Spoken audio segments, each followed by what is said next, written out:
Je suis ravi de vous recevoir ici pour ce premier événement qu'on organise donc avec Conto. On a quelques personnes de chez Conto qui sont au fond de la salle.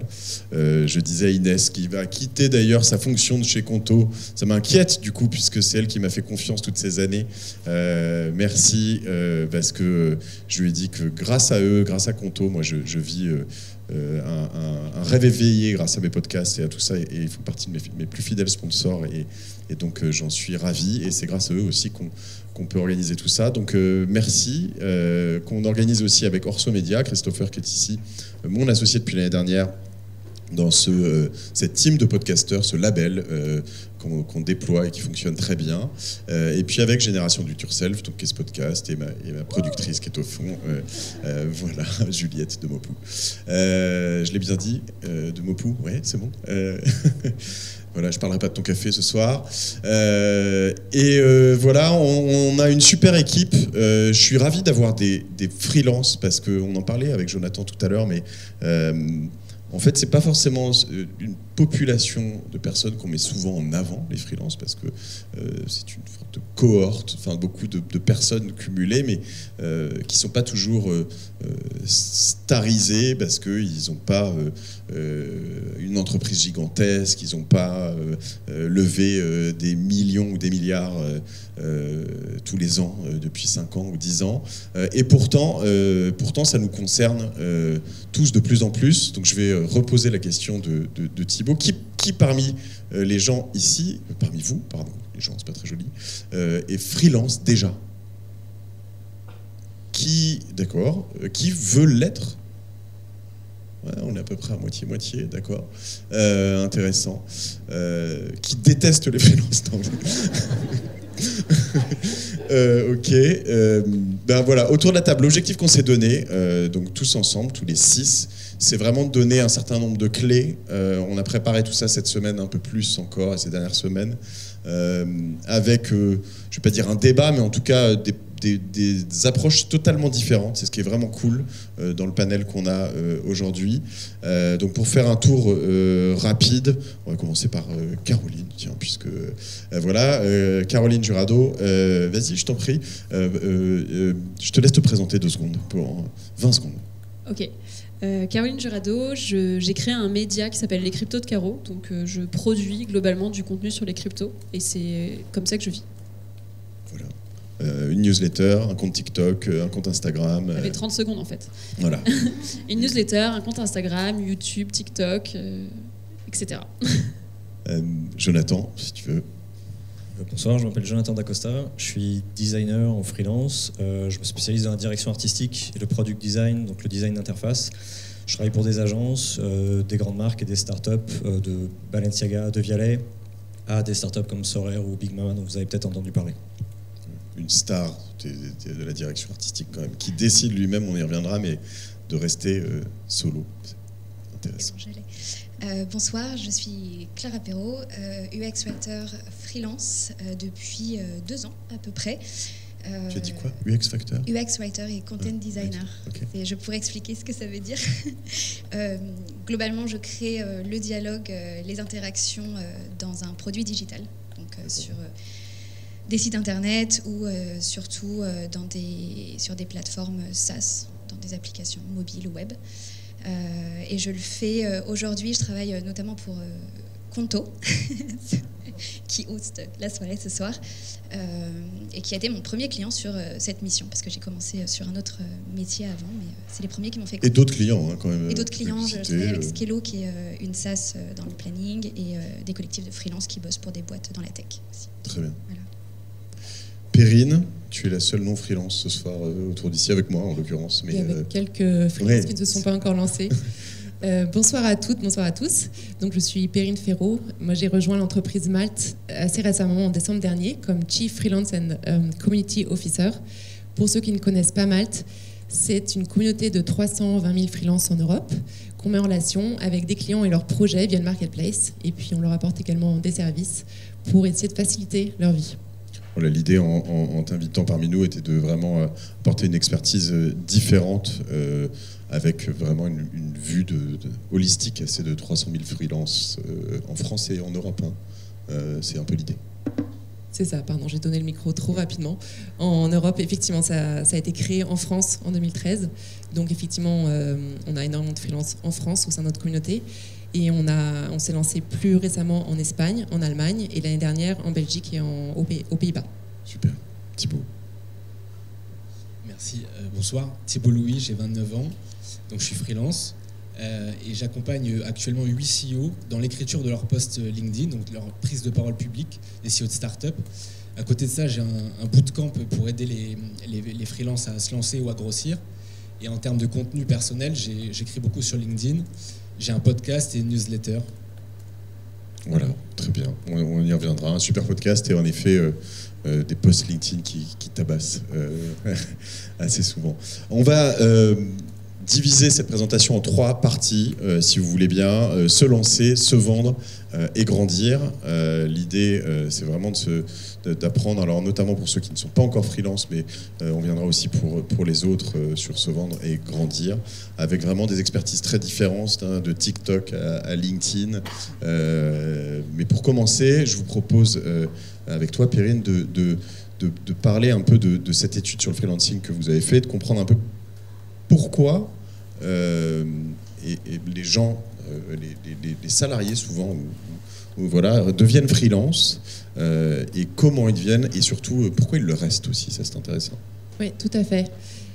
Donc effectivement, on mène une étude depuis plusieurs années et depuis l'année dernière, depuis 2 ans avec le BCG, on interviewe plus de 3000 freelances, donc c'est un panel intéressant, significatif, dans 3 pays, en France, en Espagne, en Allemagne. On leur pose pas mal de questions, on essaie de dresser le portrait robot des freelances.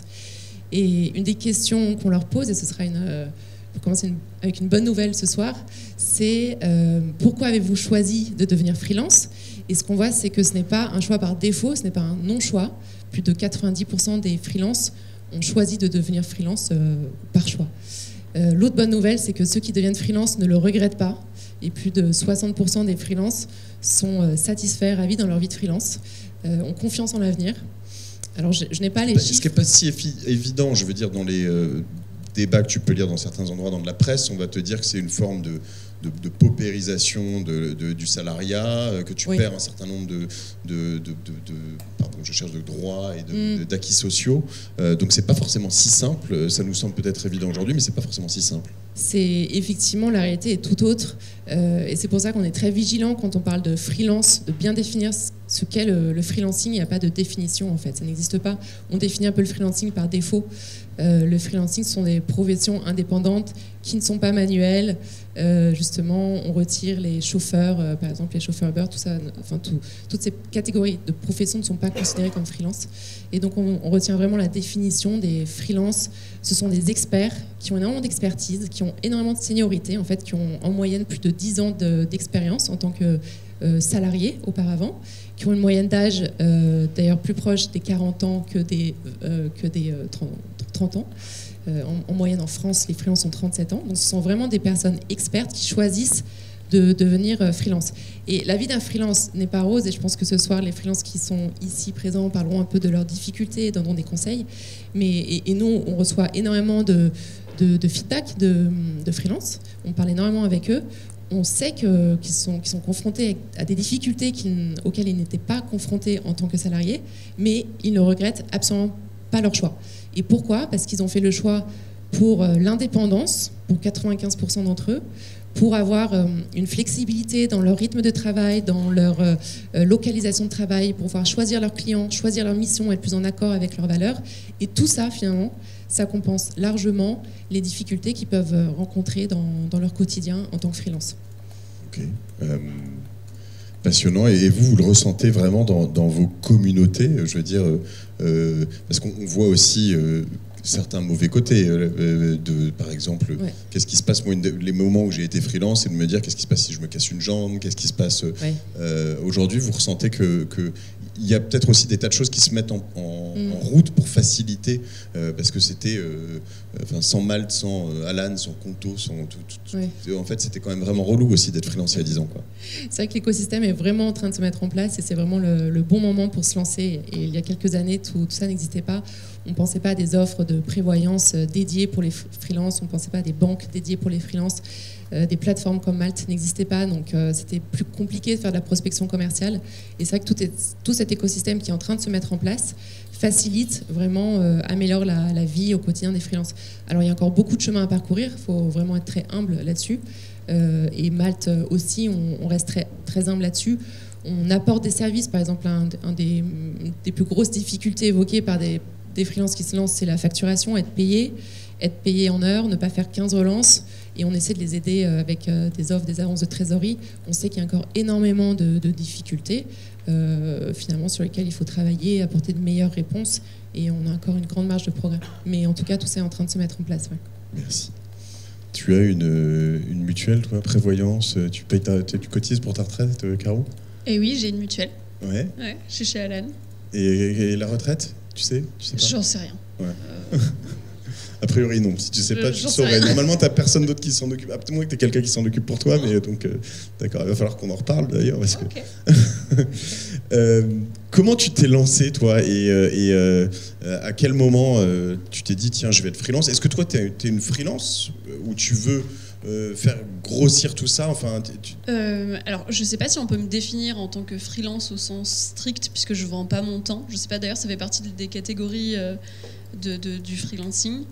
Mais il n'y a pas de catégorie, il n'y a pas de définition, il n'y a pas non plus de catégorie de freelancing. Solopreneur, plutôt. Disons que je ne vends pas mon temps, mais par contre, je ne prévois pas de recruter des gens. D'accord. Je compte bien continuer à travailler toute seule, parce que c'est trop la liberté. Mais moi, en tout cas, dans ma manière de me lancer, je ne sais pas comment est-ce que vous avez l'intention de faire, mais mon business, les cryptos de Caro, c'était vraiment un side project à la base. C'est à la base juste une chaîne TikTok et une petite newsletter qui partait tous les lundis matins. Et j'y passais très peu de mon temps finalement. Quand ça ? C'était il y a bientôt 1 an. Ça fera 1 an dans 15 jours, ouais. Et j'y passais, franchement, peut-être 10 minutes par jour pour faire un TikTok et une demi-journée à l'époque, ça devait être pour faire la newsletter. Donc, j'avais pas vraiment le projet d'en faire un business, j'avais le projet d'en faire de la croissance. Donc, j'ai mis en place tout ce que je pouvais pour faire de la croissance en termes de visibilité, d'acquisition sur la newsletter, sans espérer jamais monétiser. Parce que je crois que je me sentais pas légitime ou je savais pas que c'était trop possible. Et c'est arrivé en septembre que j'ai mon premier client qui était une entreprise canadienne qui m'a découvert sur TikTok et qui m'a proposé de sponsoriser ma newsletter. À partir de là, c'est devenu un business un peu plus réel puisque ça me rapportait de l'argent.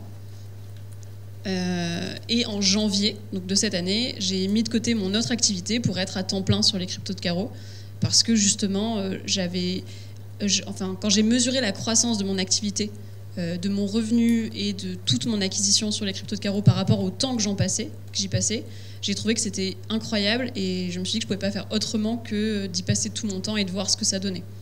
Donc il a fallu que tu, pour te lancer à fond, il a fallu que tu réalises que ça fonctionne suffisamment.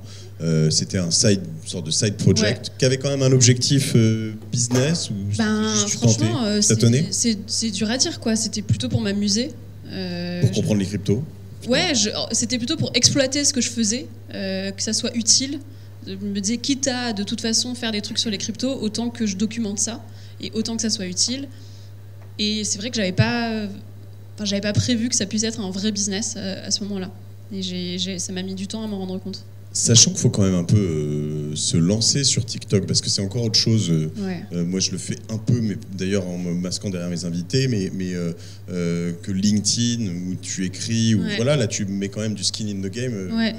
Vraiment, moi j'ai connu Caro qui travaillait pour une société dans mon bureau dans le 17e. Donc on se connaissait, mais quand je t'ai vu un peu popper sur TikTok, je me suis dit what the fuck, tu vois, c'était quand même un peu. En fait, à la base, si j'ai choisi TikTok comme canal d'acquisition, c'était pour que ce genre de choses ne m'arrive pas. Exactement. C'est-à-dire que je voulais surtout pas écrire sur LinkedIn pour dire que j'ai une petite newsletter sur les cryptos. Je me disais trop la honte, tout le monde va me juger. Et par contre, j'étais persuadée que sur TikTok, personne ne me connaîtrait et qu'il n'y avait pas des gens comme nous. En fait, c'était une fausse croyance, en l'occurrence. Et donc, Oui, ça marche quand tu as 100, 200 followers, mais quand tu en as quelques dizaines de milliers ou centaines de milliers, ça marche plus, tu vois, à un moment. Ouais, c'est ça. Ouais. Oui, en l'occurrence, au bout d'un moment, ça marche plus, mais moi, je savais pas ce que ça allait être. Donc, je me disais, je vais faire ça, et comme ça, je fais mon petit truc dans mon coin, personne ne peut me juger, personne ne sait ce que je fais, personne ne me connaît. Donc, si je résume, stratégie, side project, ouais. J'essaye des trucs, ouais. Je vois que ça prend, une fois que ça a pris, je me lance. Oui. T'étais chômeuse, t'avais je sais pas, est-ce que tu es, je sais pas encore, mais. En l'occurrence, en termes de statut, tu veux dire? Ouais. Eh bien, oui, j'ai quitté donc ma précédente boîte en rupture conventionnelle, donc j'ai droit à 2 ans de chômage, et j'étais chômage, statut d'auto-entrepreneur. Pour lancer, j'avais un autre business qui était une école de vente en l'occurrence, qui marchait bien, ce qui fait que j'ai jamais eu à toucher à mon chômage. À ce moment-là, okay. En auto-entrepreneur, soit tu choisis d'être payé. Est-ce que les revenus de ton entreprise viennent supprimer le chômage? D'où l'intérêt pour beaucoup de créer plutôt une SAS ou une SARL, parce que tu n'as pas forcément à te payer quand tu es chômeur. Oui et non, parce que moi, ça m'arrangeait bien de pouvoir conserver mon chômage, en l'occurrence. Parce que ça le décale, c'est ça? Ça le décale pour plus tard, si jamais il m'arrivait quoi que ce soit. Et après, j'ai créé une EURL, en l'occurrence, quand j'ai lancé Crypto de Caro. Mais je suis toujours chômeuse officiellement. Parce que l'autre stratégie, en tout cas, de chômeurs, pour ceux qui les connaissent, c'est finalement de se dire, je vais créer une société, je ne vais pas me payer avec la société, donc elle va... là, en l'occurrence, c'est ça qui se passe. Va finalement faire du chiffre d'affaires. Toi, tu passes des charges un maximum, une partie de ton appart pour au bureau, une partie de tes déplacements, etc. Et pour éviter de toucher à ton chômage. Quoi. Ouais, okay. C'est ce que je fais pour l'instant, en tout cas. Ok.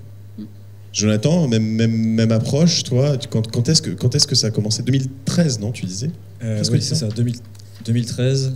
Ça faisait 7-8 ans que je travaillais en agence, plus tout à fait aligné avec le mode de travail agence. Donc finalement assez senior, comme le disait Perrine oui, tout à l'heure, tu étais déjà DA, DC... Directeur de créa en agence, donc des assez gros projets qui me sont confiés, globalement 30-40% de management et le reste relationnel client, appel d'offres. Donc on est sur un mode de travail très répétitif, projet arrive, il faut le gagner et ensuite on gère plus ou moins le truc.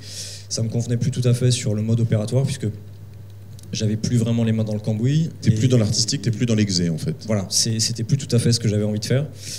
Du coup, je décide de préparer le terrain pour faire la transition vers le freelancing qui me tentait. J'avais eu des échos, mais je connaissais assez peu, donc je me documente pendant plusieurs mois sur les statuts, comment est-ce que ça fonctionne, comment est-ce qu'on peut devenir en fait indépendant.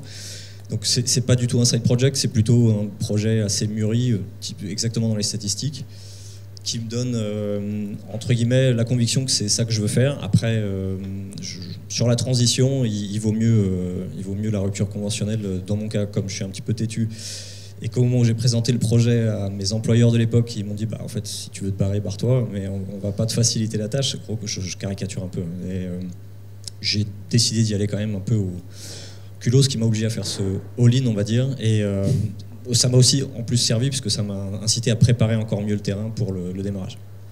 Ouais, donc c'est quand même assez opposé comme stratégie.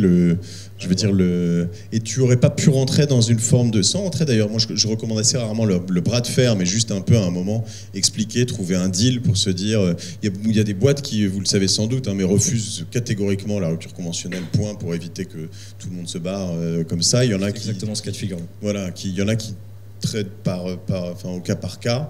Toi, tu t'es pas dit un peu, je vais même quitte à prendre 6 mois, 1 an, en fait, parce que partir une main devant, une main derrière, c'est quand même compliqué. Ouais, ça restait un projet réfléchi, donc j'avais prévu un matelas de sécurité qui me permettait de voir venir sur idéalement plusieurs mois, mais ça correspondait aussi à un changement dans mon mode de vie. J'allais devenir papa, j'avais envie de changer plein de trucs en fait, donc c'était pas vraiment le moment pour moi d'attendre. Compliqué, j'aurais pu enlever pliqué d'ailleurs, mais du coup, en plus, si tu deviens papa, non, mais je veux dire... C'était, mais au sens où j'ai pas fait non plus n'importe quoi en disant je pose ma dème et je démarre en tant que free. J'avais vraiment mon plan en tête.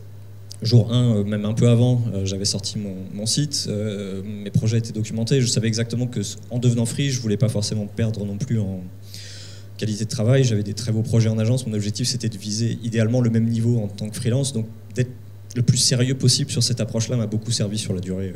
On pourra en parler après. Et est-ce que le fait d'avoir, entre guillemets, rien, un petit coussin de sécurité, mais rien d'autre, ça t'a donné une motivation supplémentaire, tu crois ou pas? Je pense que c'est en fonction de la personnalité de chacun. Moi, je viens du monde du sport avant et j'ai besoin d'être investi à 100%. Donc ce côté all-in m'a servi sur maintenant, c'est pas un truc que tu fais, tu repousses, on connaît tous le faut que je refasse mon site, etc. Moi je me suis retrouvé en me disant tant que je le fais pas, je le ferai jamais à fond. Et j'avais envie de le faire à fond pour tester, quitte à me dire ça a raté, tant pis, reviens là où tu étais avant. Sachant que nous, on s'est rencontrés il y a presque 5 ans, quand on emménageait dans notre nouveau bureau en 2017, je dirais, au tout début de mon podcast. Et Jonathan est un freelancer hardcore, quoi. À l'époque déjà, je veux dire, c'était vraiment une approche qui était je veux pas d'employé, je veux plus d'employeur. C'est vraiment un truc que tu t'es mis une sorte de... Oui, on en parle souvent et c'est une histoire de mindset. C'est-à-dire que chacun va trouver, en fait, c'est tellement flexible et versatile qu'on peut trouver plein d'opportunités de travail qui vont nous correspondre. On discutait tout à l'heure, ça peut être aussi très cool de bosser avec des mêmes équipes de manière récurrente et retrouver certains principes du salariat classique en étant free et avec toujours l'opportunité de se dire je peux changer dans la semaine de projet, etc. Je parle de mon cas perso, j'aime ce côté... libre et d'être en capacité de décider. Pour moi, c'était ça l'étincelle de départ, en fait, de trouver un mode de travail qui me permette de choisir idéalement mes projets, la manière dont je bosse et comment je peux apporter, et aussi de trouver de la flexibilité, puisque à l'époque de l'agence, j'étais vraiment cantonné à un rôle. J'avais envie de faire de la photo, de proposer d'autres choses, et grâce à ça, j'ai pu m'ouvrir cette brèche-là que j'aurais pas eu en restant dans un mode de travail plus rigide. Bon, j'aurais 1 million d'autres questions, mais je vais revenir à Perrine. Mais il y a, pour se lancer, un certain nombre de règles qu'il faut respecter. Ce qui est difficile, c'est qu'on ne connaît pas forcément tout. Je veux dire, des plateformes comme Malte, mais tout comme Google, où il y a du référencement, il faut savoir se mettre en avant, avoir la bonne photo, le bon prix, le bon descriptif, le bon... Est-ce que tu aurais... je sais pas, les conseils de base pour commencer, se lancer, se mettre en avant, je peux donner trouver des missions. Oui, avec plaisir, je peux donner quelques conseils de base, effectivement. Beaucoup de bon sens, et puis quelques pièges à éviter aussi quand on se lance. Après, je suis sûre que Thibaut et d'autres freelances ici pourront plus parler de leur cas personnel, et chacun a son approche. Mais il y a effectivement quelques principes de base. Sur Malte, notamment, tout commence avec le profil. Bon, Malte, comme je vous le disais, on a une communauté de 320 000 freelances, donc c'est vrai que c'est devenu une référence. Donc c'est une plateforme ouverte, une marketplace ouverte, n'importe qui peut s'inscrire, n'importe quel client peut rechercher des freelances. C'est vrai que c'est vraiment un endroit idéal où s'inscrire en tant que freelance, montrer ses compétences, passer du temps sur sa page profil. C'est peut-être le LinkedIn des freelances. Donc ça vaut le coup d'y passer du temps. Il y a quelques principes vraiment très intuitifs de base. De toujours se mettre à la place d'un client qui recherche un freelance professionnel. Donc par exemple, vraiment un exemple très très pratique, votre photo, avoir une photo professionnelle, une photo engageante. On a remarqué sur notre site que les freelances qui ont une photo où ils sourient reçoivent plus d'opportunités de mission que les autres. Voilà, ce sont vraiment de l'intuition, mais qui a des implications très concrètes. Ensuite, il y a des choses qui sont peut-être moins intuitives, mais il faut penser vraiment à son profil comme on fait du SEO, donc mettre des mots-clés, répéter les mots-clés, donc vraiment bien réfléchir en amont quelle est ma compétence principale, quelles sont mes compétences secondaires. Que les gens qui arrivent sur ton profil, en fait, comme sur ton site internet quand on en fait, mais comprennent tout de suite de quoi il s'agit, où est-ce que tu es fort. Exactement. Il y a 2 choses. La première chose, c'est déjà être visible et donc être bien référencé dans notre moteur de recherche. Et ensuite, effectivement, les clients qui balayent ces profils, que le profil soit hyper clair, qu'ils comprennent tout de suite quelle est la compétence clé, quels sont les projets types sur lesquels tu travailles. Est-ce que, comme sur beaucoup de marketplaces, pour être bien référencé, si tu réponds vite aux requêtes, rejettes, etc., est-ce que la rapidité, c'est quelque chose qui est pris en considération ? C'est pris en considération. En fait, pour schématiser, on va prendre 2 éléments en considération. Des éléments, on va dire, statiques d'information, et ça, c'est vraiment le contenu du profil. Donc quand on reçoit, parce que le mode de fonctionnement de Malte, c'est que ce sont les clients qui envoient leurs projets, et quand on revoit ces projets, on va voir quel est basé sur les compétences, quel est le profil le plus pertinent. Donc ça, c'est du statique. Ensuite, on va aussi prendre en compte, effectivement, comme tu dis, le comportement du freelance sur notre plateforme. Est-ce qu'on perçoit qu'il est en recherche active, par exemple? Est-ce qu'il ouvre les opportunités qu'on lui envoie? Est-ce qu'il répond? Et d'ailleurs, un autre conseil très important dans cette ligne, c'est de ne pas se survendre dans son profil, être vraiment très réaliste, de ses forces, de ce qu'on peut apporter comme valeur, mais être aussi réaliste de ses limites, être conscient de ses limites, et ne pas se survendre. Okay. Parce que si on se survend, qu'on reçoit plein d'opportunités, et finalement on ne peut pas répondre à ces opportunités, on se dit « Ah non, ça je ne sais pas faire », et donc on ne répond pas aux opportunités, on recevra moins à terme d'opportunités. Donc ça, c'est un peu une erreur des débutants. On pense qu'en ratissant large, en mettant plein de compétences, je sais tout faire, on va pouvoir recevoir plein d'opportunités. C'est un peu court-termiste et ça ne marche pas sur le long terme. Donc il vaut mieux être tout simplement très transparent, être soi-même et être conscient de ses forces et de ses limites. Une des problématiques, je ne sais pas, qu'on rencontre tous, mais même là au niveau des entreprises, mais c'est les notations. Je ne sais pas si vous êtes noté sur Google ou tu vois les étoiles, en fait, un 5 sur 5. Alors vous avez des notations Oui, on a deux types de notations, recommandations. On a des notations, des avis de fin de mission. Le freelance note le client note le freelance. Donc là aussi, être très conscient de ses limites, de ses forces et de ses limites, et ne pas... surtout les premières missions sont très importantes. Il faut les réussir pour avoir une bonne note, surtout sur ces premières missions. Et puis des recommandations. Pour ceux qui se lancent, c'est très utile. On peut demander à ses anciens clients de laisser une recommandation sur sa page. Ça rassure les clients. Ça ne va pas être pris en compte dans le référencement, mais ça rassure les clients qui regardent les profils. Ils peuvent avoir accès à des recommandations sur des missions passées qui n'ont pas été faites via Malte. Et ça se déploie un peu partout. Je parlais de Google, mais LinkedIn, évidemment. C'est devenu la norme. Il faut être présent. Ok, très bien. On va passer, si vous voulez bien, à la deuxième partie, se vendre. Et on va commencer avec Thibaut. Et justement, je parlais de LinkedIn, se vendre sur LinkedIn. Alors toi, tu as commencé quand ? Il y a 1 an et demi à peu près. D'accord. Donc on peut se vendre sur LinkedIn en commençant de rien presque. On n'est pas obligé d'avoir un énorme réseau. Il peut se créer from scratch comme ça. Parce que souvent le problème c'est qu'on va te dire oui mais pour toi c'est facile, tu as 50 000 followers ou voilà. Ça se crée. Moi j'ai commencé en slip au début, donc j'ai commencé à 0 quasiment. Et donc ça c'est... je pense que c'est le premier principe quand on veut vendre en freelancing, c'est mon approche. Donc c'est une approche très active qui est si vous êtes bon en marketing, vous n'aurez jamais besoin de vendre et faire en sorte que si votre contenu il est bon, les gens ils viendront avec les dollars déjà sortis et vous n'aurez pas besoin de négocier. Et le but, je pense, pour monter ses prix, pour être un freelance qui est attirant, c'est de faire plus d'acquisitions qu'on a de places disponibles. Et là-dessus, donc c'est... Stratégie d'inbound, ce qu'on appelle plus que d'outbound. Donc outbound étant, j'essaie d'appeler des clients pour leur dire je peux bosser pour vous. Là, c'est plus eux qui viennent vers toi grâce à tes contenus. Ouais, je suis assez ouvert sur les stratégies. Je pense que la meilleure stratégie au début, c'est de faire un mix entre l'inbound et l'outbound. Donc pour ceux qui connaissent pas bien ou comprennent pas bien ces termes sont un peu flous, c'est l'inbound, c'est justement donc créer du contenu où on va pas directement prospecter. Donc souvent, c'est du contenu éducatif.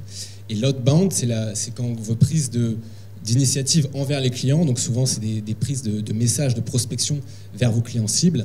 Et donc moi je vous conseille, et surtout même si vous n'avez pas commencé à être freelance, de créer du média, c'est-à-dire ce que j'appelle créer un monde.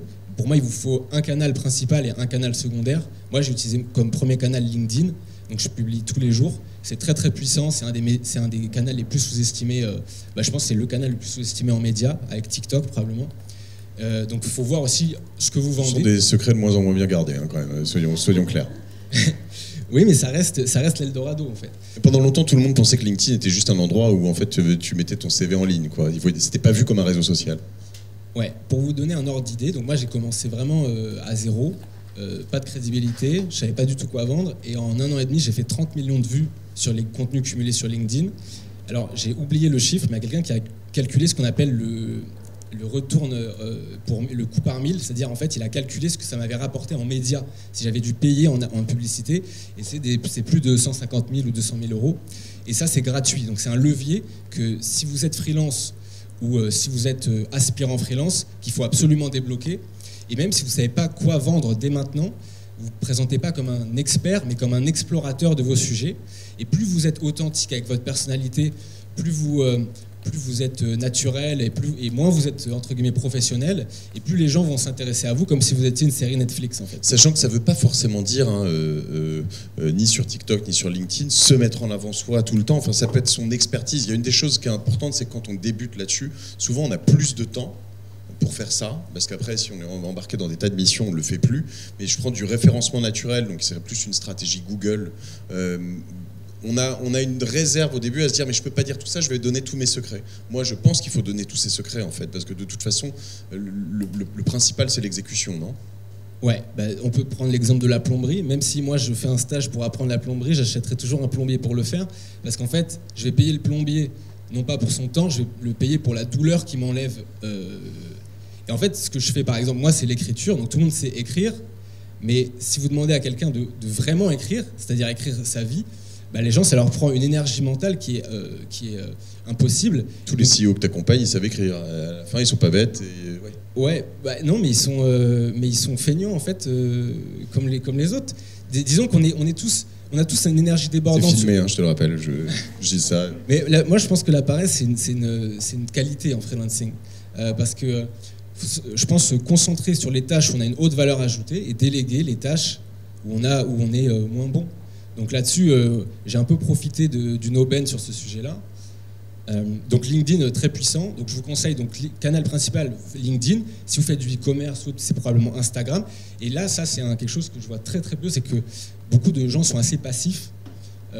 Donc je sais que nous sommes entourés de Malte. Je conseille de se mettre sur Malte, au moins au début, mais d'ajouter à ça un canal actif qui est LinkedIn ou autre, et d'ajouter un deuxième canal dont vous serez propriétaire, qui est un podcast, par exemple, une newsletter, ou c'était quoi le troisième ? YouTube, super canal. Là, tu es sur de l'actif, tu vois, ça peut être Google, ça peut être toujours du blog ou du SEO en inbound, c'est intéressant. La création de contenu, quoi qu'il arrive, ouais. Je dirais. Complètement. Le truc, c'est que, voilà, mais en étant actif, par exemple, YouTube ou la newsletter, vous pouvez vous adresser directement à votre audience et, par exemple, de temps en temps, faire des lancements de produits, rappeler votre offre. Et en fait, LinkedIn va être du contenu court, et je pense que c'est bien de garder entre guillemets un autre canal pour faire du contenu long, pour que entre guillemets quand les gens fassent leur vaisselle, ils vous aient dans les oreilles. Et je pense que c'est la stratégie la plus sous-estimée, c'est avoir entre guillemets un canal et demi, et c'est gratuit. Sauf par un podcast. Bon, Mathieu, t'es mieux placé pour le savoir que moi, mais avec un micro à 80 € et un bon de une souscription à Ocha à 10 €, à 90 € par mois, vous pouvez avoir un podcast. Et après, c'est que de la sueur, du sang et du courage, en fait. Et biologiquement, les humains ne sont pas faits pour prendre la parole en public, parce que c'est la première fois depuis 10 ans qu'on peut prendre la parole en public grâce aux réseaux sociaux. Et en plus, on peut faire du business grâce à ça. Donc si vous avez au fond de vous, vous dites c'est pas pour moi, c'est pas parce que c'est pas pour vous, c'est parce que biologiquement, nos parents, nos grands-parents et nos ancêtres n'avaient pas la possibilité de faire ce qu'on a aujourd'hui. Donc en fait, vous allez devenir des concurrents des médias. D'ailleurs, on en parlait tout à l'heure, mais il y a beaucoup de journalistes qui pensent qu'on leur pique leur métier, parce que je pense que par exemple, Caroline fait probablement plus de vues sur ses médias que 95% des journaux ou des chaînes de radio. Et c'est très puissant et c'est gratuit. Donc c'est un levier très très puissant qui va vous permettre d'amener des gens à vous. Et parmi ces gens, il y aura probablement 1%, 2%, 5% de gens qui vont probablement vous demander pour votre business. Et je pense que c'est ma stratégie, qui est une stratégie de solo média. Et voilà, je rajouterais qu'il faut se lâcher sur l'expertise. Et vraiment, toi, tu le fais. Je pense que tu le fais aussi. C'est tout donner, parce qu'en fait, s'ils viennent vers toi, c'est qu'ils voient que ton expertise est meilleure que celle des autres, en fait. Donc, si tu es un peu sur la réserve, tu mets le frein à main, en fait, quelque part, ça ne fonctionnera pas, je crois. Sur ça, juste petite stratégie qui vient des États-Unis. Donc c'est sur vos contenus, si vous voulez faire la meilleure strat, c'est faire 4 chapitres. Un chapitre actionnable. Par exemple, si on prend quelqu'un sur la crypto, il va vous dire un contenu 5 manières simples d'acheter la première crypto-monnaie. Donc c'est actionnable, c'est-à-dire les gens peuvent agir directement après le contenu. Deuxième... Tu les fais déjà tellement bien. J'ai même pas fait exprès. 3 cryptos qu'il faut absolument avoir. Ouais, voilà. Deuxième, analytique. Par exemple, je viens de décortiquer le rapport des trends aux États-Unis sur les crypto-monnaies. Voici les 5 insights les plus importants. Donc analytique. Et là, vous allez développer votre crédibilité. 3, aspirationnel, c'est vous parlez de vous et vous parlez de votre histoire. Ça peut être, par exemple, moi c'est une vraie histoire que je vous raconte. Il y a 4 ans, je vendais des tapas dans un restaurant à 8 € de l'heure. Et la semaine dernière, j'ai donné une conférence en ligne à 1 000 € de l'heure. Et si je raconte ça, vous pouvez être sûr que les gens ils vont cliquer et ils vont se dire mais qu'est-ce qu'il raconte celui-là. Donc aspirationnel, ça peut être n'importe quoi. C'est quelque chose de plus personnel qui est souvent les contenus les plus difficiles à faire parce que vous donnez un peu de vous-même. Et le dernier, c'est anthropologique. Sur, par exemple, la crypto-monnaie, ça pourrait être pourquoi les États ont peur de la crypto-monnaie. Donc c'est plus le macro, prendre du recul sur tout ça. Il fallait pas me donner 7 minutes par personne, c'est pas possible ça. Je dis fallait pas me donner 7 minutes par personne, je peux pas faire ça moi. J'ai trop parlé ou... Non, c'est moi qui te relance en plus, tu vois. Clara, tu as fait ça toi, tu t'es lancée sur TikTok, Insta comment tu t'es lancée? Comment tu vends? TikTok non. Insta, oui, j'ai fini par me lancer avec... Alors bon, je vais jumper à ça tout de suite, mais moi j'ai ouvert un compte de mèmes récemment sur Insta. Les mèmes étant... Un moyen de détourner, de faire un peu de satire sur mon quotidien en tant qu'UX writer, mon métier incompris. Non mais trêve de plaisanterie, oui, j'ai fait ça récemment juste pour le fun, mais sinon moi j'ai aussi attaqué LinkedIn, sérieusement, mais pas du tout de la même manière. J'y suis allée pour vraiment le réseau, en fait, pour leverager mon réseau. Et quand je suis devenue freelance, j'ai juste posté, j'ai dit à tout le monde... Il y a des grands signes.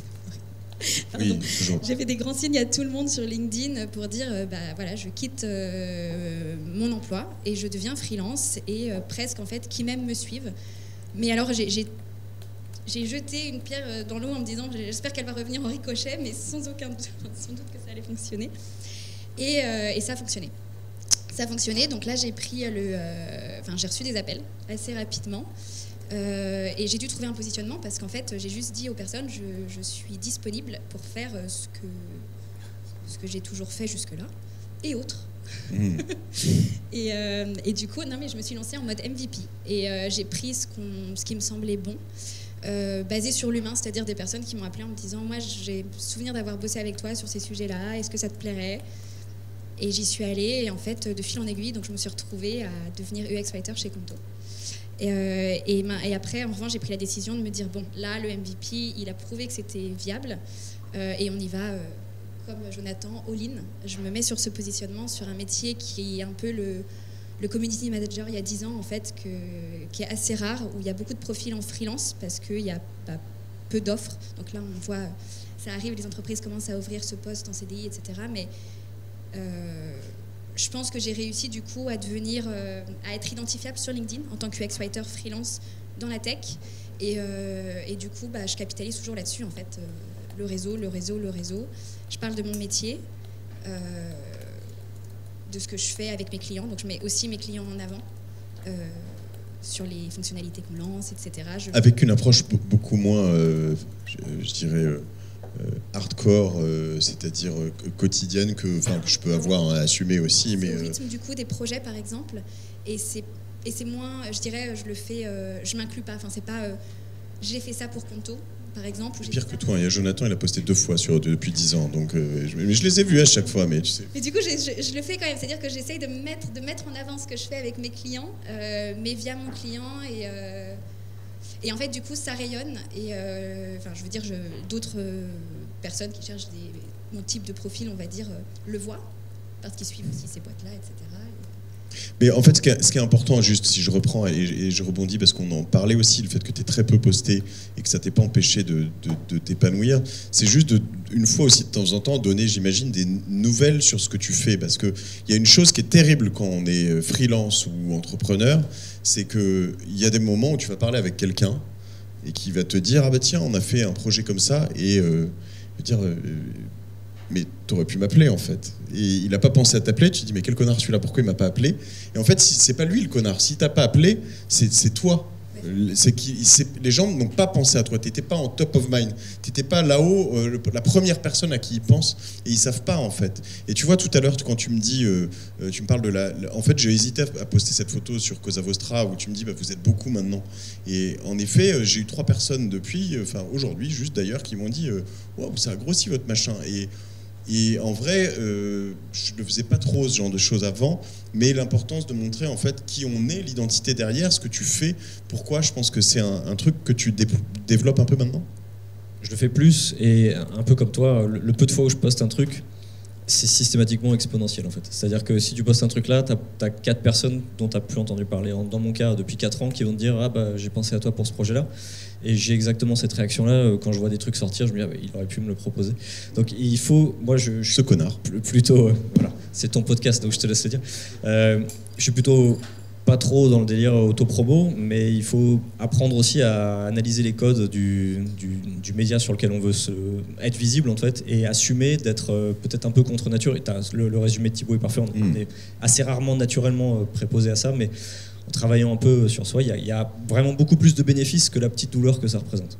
Et des gens qui peuvent écrire pour des CEO, il y en a plein, mais toi, t'es celui à qui on pense. Et je pense que c'est aussi ça, quand je parle de top of mind, c'était vraiment la stratégie de Coca-Cola années 80-90, qu'ils ont réussi dans les pays anglo-saxons très nettement, qui était de se dire, quand tu as soif, tu ne dois pas penser à boire un verre d'eau. C'est quand même totalement incroyable quand ils pensent. Mais ils ont réussi à imposer au fait que chez les enfants, chez les jeunes adultes, quand ils avaient soif, ils disaient tiens, je vais boire un coca parce que j'ai soif.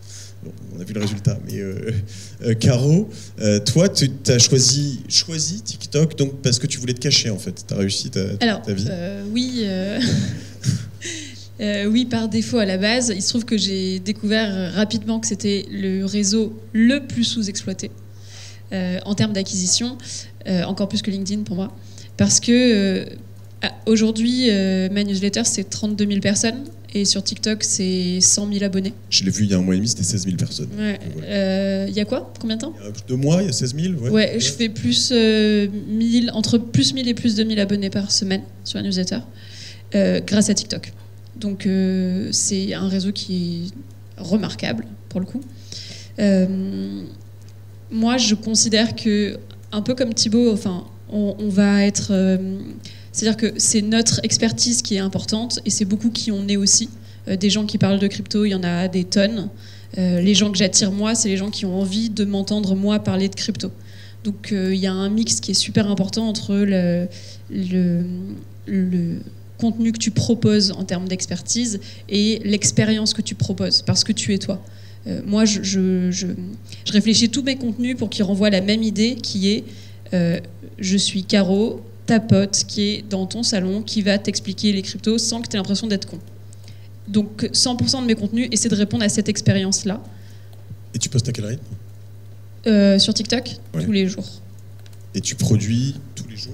Tu le fais tous les jours ou tu produis? Ça dépend. Des fois, j'essaie de condenser en début de semaine, d'en créer plusieurs pour avoir un peu d'avance. Et autrement, je fais au fil de l'eau quand ça me vient.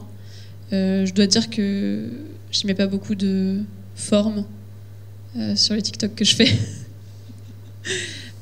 Je reviens, j'ai un peu posé la question tout à l'heure, mais c'est pas trop dur au début de se mettre face cam et de balancer des trucs comme ça?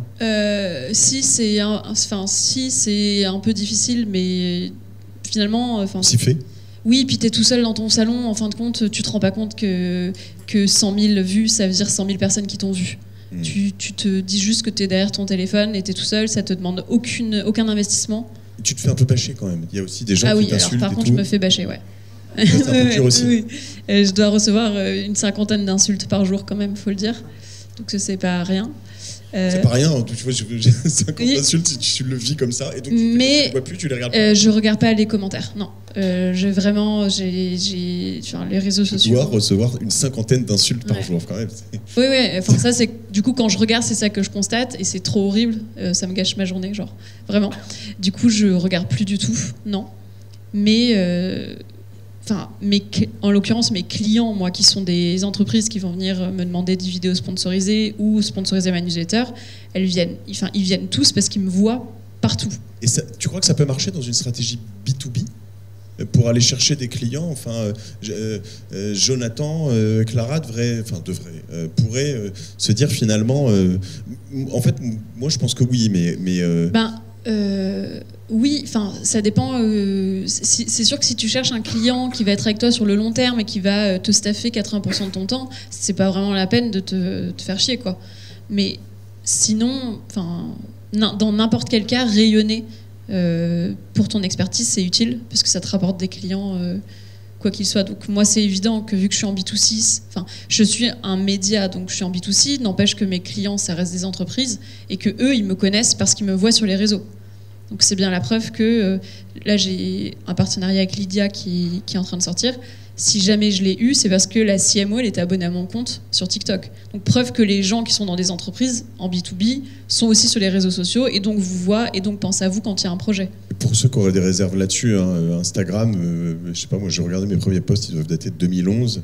Et tout le monde se disait, mais Instagram, c'est pour très niche, que pour les photographes, que pour les jeunes, que pour etc. Et puis en fait, aujourd'hui, 100% des personnes ici, presque en tout cas, j'imagine, 99, j'en sais rien, mais sont sur Instagram. Et donc, ça va devenir comme Facebook, un média de vieux dans 5 ans ou 10 ans, de toute façon. Ouais.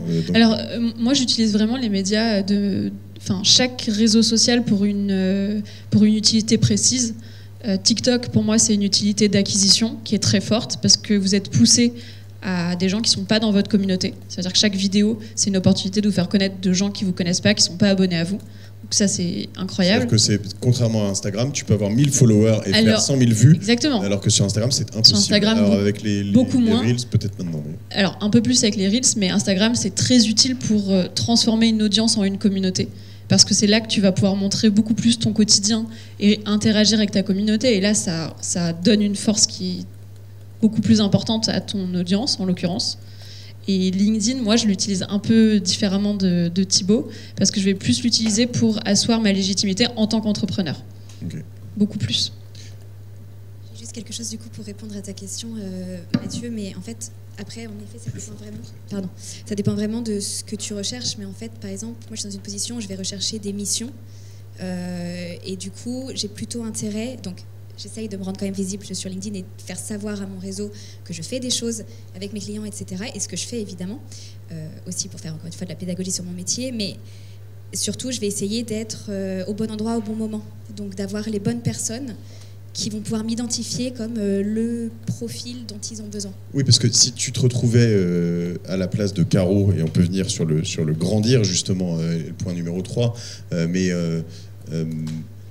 avec une communauté énorme de personnes qui venaient tous vers toi, tu ne saurais pas quoi en faire en fait. Et c'est aussi un des problèmes, c'est que vos semaines, elles font de travail, je sais pas, 5 jours, 4 jours, plus, moins, 7. Mais voilà, elles ne peuvent pas faire plus, tu ne peux pas avoir plus d'un certain nombre de clients. Alors, tu peux augmenter, mais il faut quand même être pertinent en face par rapport au prix que tu proposes, quoi.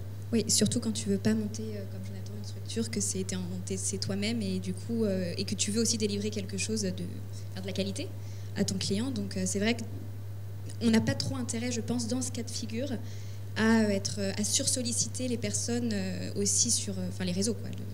Et en transition, il y a 2 cas de figure en fait, où on a sur des cas de producteurs de contenu, c'est-à-dire qu'il y a des gens qui ont vraiment la capacité de produire du contenu pour les autres, donc être déjà à force de proposition pour soi-même. Là où nous, on est plutôt prestataire de services au sens...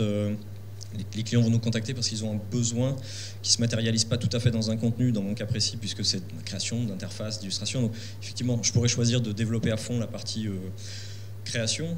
Ça, c'est une approche, mais ça peut être aussi d'être sérieux, visible pour boucler ce qu'on disait au début, et de rayonner par le résultat de ces projets-là. Donc, il faut trouver la manière qui nous convient le mieux de parler de soi-même et ensuite d'aller à fond dans ce truc-là sans chercher à être le premier sur Insta, sur Dribbble, sur Behance, sur Druk, parce que tous les formats sont tellement différents qu'on va juste s'épuiser et le fait d'avoir un principal, l'intermédiaire sont à mon avis les meilleures stratégies. Moi je dirais que s'entourer des bonnes personnes, par exemple qui font des métiers similaires, du coup ça fera la transition aussi avec les task force, etc. Mais c'est un gros... Et du coup, ça se passe aussi en dehors des réseaux. Ça se passe sur les réseaux, mais dans la vraie vie. On va venir sur ce que tu appelles les task force. C'est vrai que, en parlant tout à l'heure avec Jonathan, tu me disais, moi, les personnes qui viennent me voir, elles viennent me chercher pour mon expertise. C'est quand même une grande force pour tous les freelances qui sont là ou ceux qui veulent le devenir. On ne s'en rend pas bien compte. Mais c'est qu'ils viennent travailler avec vous, pour vous. Et ils vont travailler avec vous en direct, que ce soit les freelances, tout ce qu'on va appeler task force qui travaillent avec vous, ou les clients.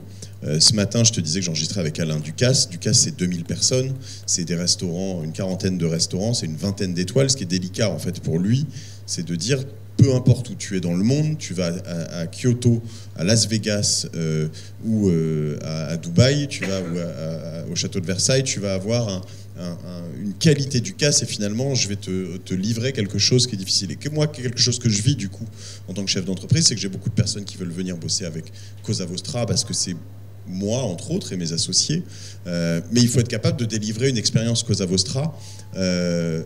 En revanche, l'avantage qu'on a du coup, c'est que plus nous on démultiplie les contenus, plus on a de leads qui rentrent, plus on est aussi capable de les gérer, parce qu'on a des équipes qui grossissent en dev, en design, en sales, etc., etc. Donc finalement, ça permet de scaler.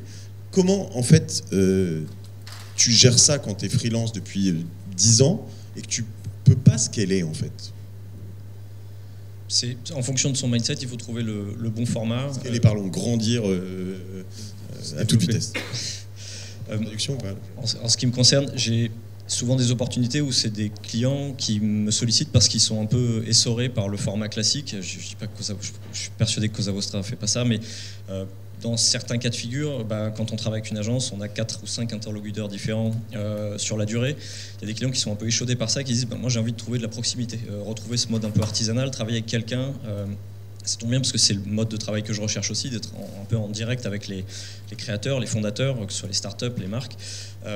Donc ça me bloque sur le côté scaling au sens où j'ai pas tellement la fibre entrepreneuriale de passer à 50, si je respecte ce que fait M. Ducasse évidemment. Et ça vient avec cette limite-là.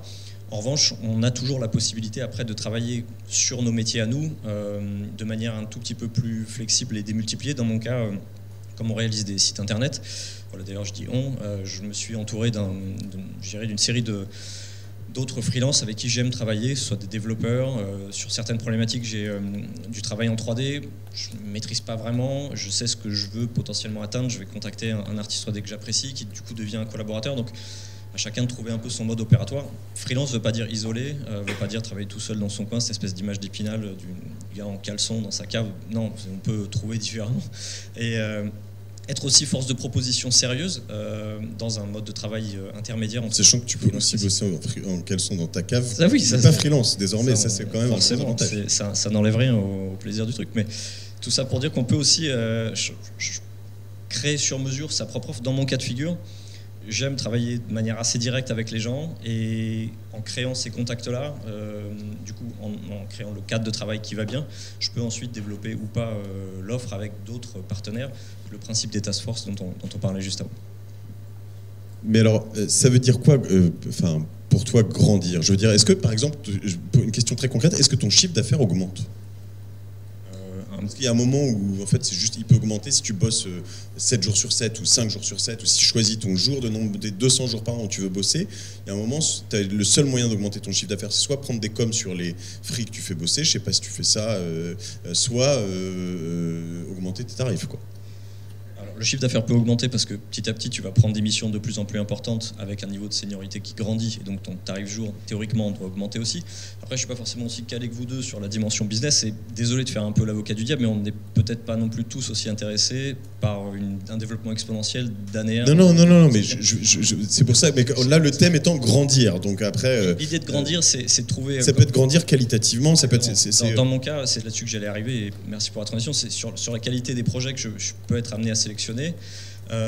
Je sais aussi que si des personnes me contactent, c'est parce qu'elles n'ont pas forcément les moyens d'aller taper une très très grosse structure, donc ça se fait toujours en bonne intelligence, que ça peut m'apporter aussi personnellement. Et après, de réussir à créer une offre à son image. Aujourd'hui, c'est un mode opératoire qui me convient. Peut-être que dans 5 ans, je me dirais, voilà, j'ai une ambition plus importante. Grandir, ça veut dire aussi non. Ça veut dire savoir dire non, pardon, excuse-moi. Ça, on en discutait en intro, c'est sans doute le plus difficile. Quand on démarre, on ne sait pas dire non parce qu'on a cette espèce d'instinct de survie. Si je dis non là, j'aurai plus de clients. Et quand on est sur la durée... Il y a un moment où il ne faut pas trop dire non. Enfin, je veux dire, quand tu as une offre dans le mois et que tu n'as pas de chômage, tu la prends en point. Quelqu'un m'a dit un truc un jour à l'ancienne, un client, tu ne le perdras pas parce que tu lui as dit non. Par contre, tu peux le perdre parce que tu lui as dit oui et que tu n'es pas en mesure de suivre derrière. C'est un truc qui résonne encore aujourd'hui. C'est archi vrai. Ça fera un bon TikTok, ça, je pense. Mais... Et être conscient de ses capacités, de sa capacité à livrer un truc en temps et en heure, d'être sérieux, même si c'est du bon sens. Il n'y a pas encore beaucoup mieux dans mon cas précis sur cet aspect relationnel. Et puis après, grandir aussi, c'est gagner en sérénité, savoir s'équiper pour être le plus efficace possible. Mon chiffre d'affaires augmente parce que je passe moins de temps à faire certains trucs rébarbatifs. Dès le départ, on m'avait conseillé de prendre un comptable, par exemple, ce qui peut paraître bizarre quand on démarre. Et je dis à chaque fois, c'est l'argent que je suis le plus content de dépenser chaque mois parce que c'est du boulot que je ne passe pas à remplir des feuilles que je ne comprends pas vraiment. Donc on peut se développer et grandir en étant à chaque fois le plus optimiser, chercher tout ce qui va permettre de gagner ou du temps ou de l'efficacité ou d'aller plus vite sur certaines tâches. Voilà, tout ce qui va permettre d'être sur la durée. Gagner en sérénité aussi. On en parlait, c'est pas parce qu'on est fric qu'on est forcément marginalisé, donc trouver petit à petit comment mettre un peu plus de côté, comment bosser sa retraite, tous ces outils-là vont nous permettre de grandir au sens large et pas uniquement sur l'aspect chiffre d'affaires, mais c'est tout aussi important. J'ai un super podcast sur les finances perso, si tu veux. Mais je suis abonné. Et s'outiller, parce qu'en effet, on peut penser aussi au début, on essaie d'économiser chaque euro. C'est pas forcément une bonne stratégie.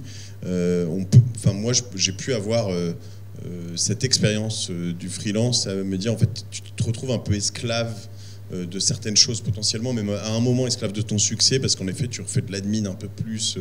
Au début tu veux faire tes factures sur Excel parce que tu te dis je vais économiser ça, etc. Vous êtes allé dans ces outils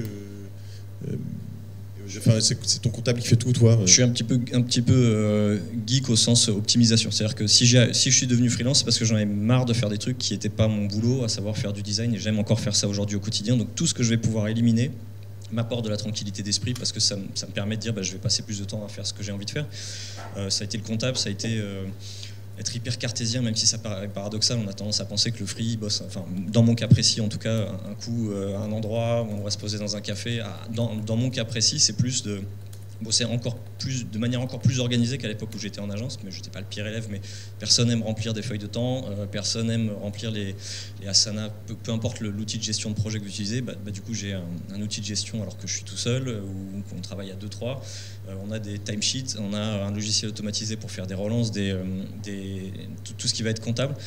Externaliser, et mon conseil c'est d'investir dans tout ce qu'on n'a pas envie de faire parce que c'est un retour sur investissement direct, au sens où ce temps-là on va pouvoir le passer sur des choses qui sont une vraie plus-value, sur laquelle moi j'ai une vraie valeur ajoutée. Et sachant que là-dessus, je sais, vous allez peut-être me le dire parce que vous utilisez, mais il y a quand même, on le disait tout à l'heure, un nombre d'outils juste hallucinant et beaucoup plus accessible que ce qu'on avait avant, quoi. Je veux dire, tu parles de relance, j'ai fait un épisode avec Alice Desfaux qui a monté une boîte qui s'appelle Double, qui est donc ton double sorte d'assistant, en fait, avoir un assistant pour $40 ou $50 par heure, te dire je mets même 500 ou 1000 euros, $1000 par mois. Quand on est freelance au début ça peut paraître cher, mais quand ça commence à bien venir et qu'on c'est exactement bien, ça. Tu peux juste, ça va te sauver la vie, en fait. On arrive dans une période où tout peut être automatisé.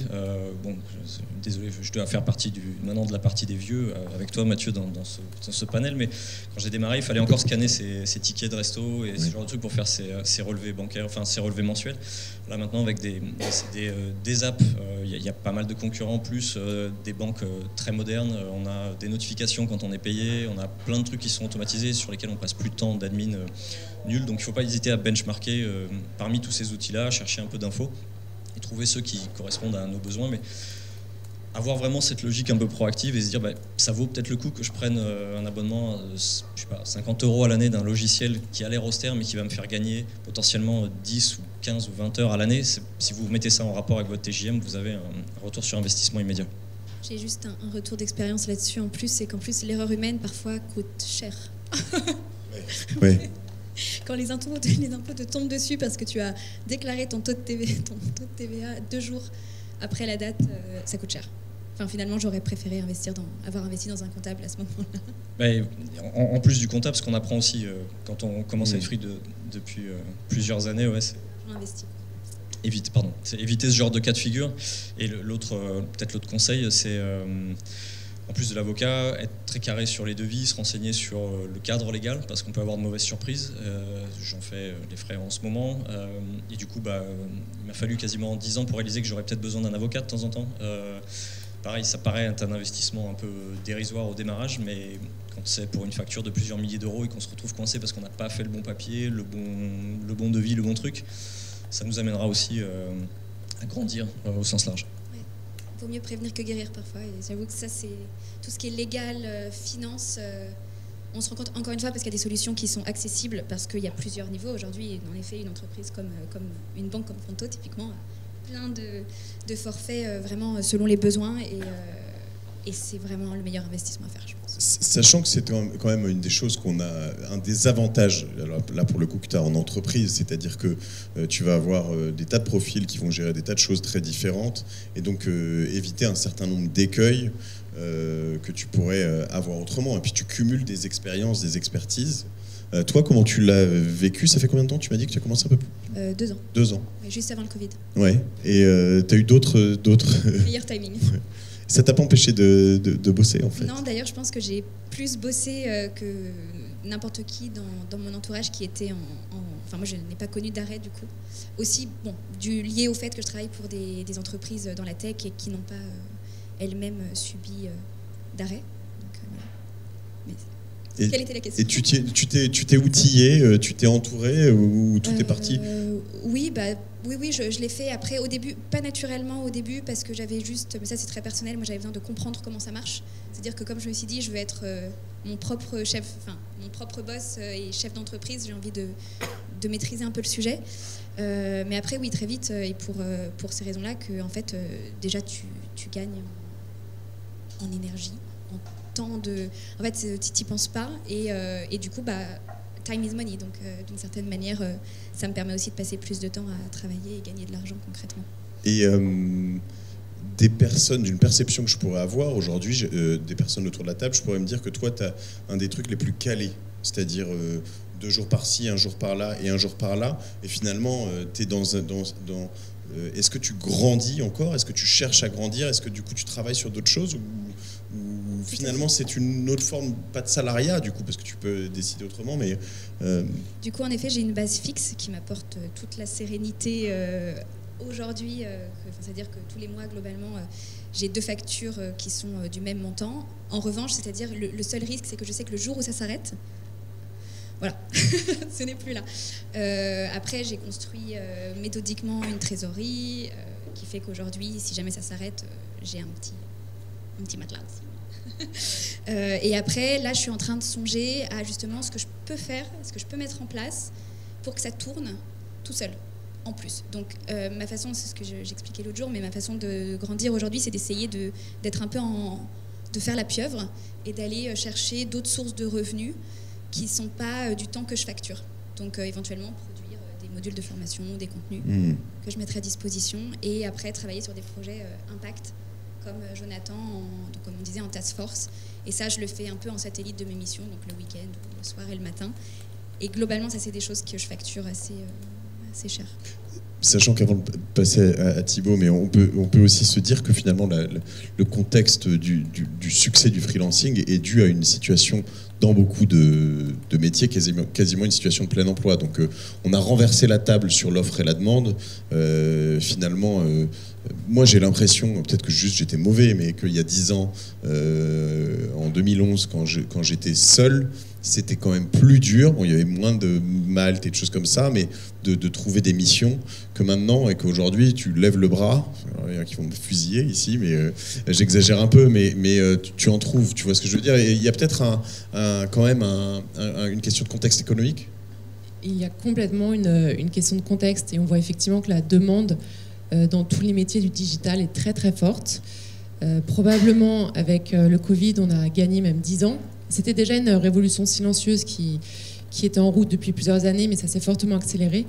Les entreprises clairement accélèrent leur transformation du digital, et aujourd'hui, 1/4 des métiers du digital sont en freelancing. Et ça veut dire qu'il y a un risque. C'est-à-dire que si le moindre ralentissement, les premiers qui prennent, c'est les freelances. Ou pas? Pas nécessairement. Parce que les freelances sont là pour accompagner les entreprises à se transformer et faire face à la crise. Et les entreprises ont besoin de ces expertises. Ce qu'on a vu pendant le Covid. Voilà, exactement. Ouais. Et puis peut-être aussi en écho au témoignage, effectivement, les freelances, enfin les entreprises ont besoin des freelances pour se transformer. ce sont des talents, il y a une vraie guerre des talents aujourd'hui, et surtout sur ces métiers du digital. Et les freelances apportent énormément, ils apportent leur hard skills, leur expertise, ils apportent tellement d'autres choses aux entreprises, elles ont besoin des freelances pendant ces périodes de crise. Okay. Donc, les freelances trouvent du travail et travaillent activement à la transformation du digital. Thibaut, sur un dernier témoignage sur grandir, scaler, on emploie ces termes. Toi, j'ai l'impression donc, que c'est quand même allé très vite et qu'aujourd'hui, en fait, pour des échos que j'ai d'ailleurs, j'ai croisé Jonathan Z, on va pas le hier, ou voilà. Faut pas le dire. Mais voilà, t'as de moins en moins de temps, voire tu peux plus accepter de nouvelles missions. Enfin, comment en fait.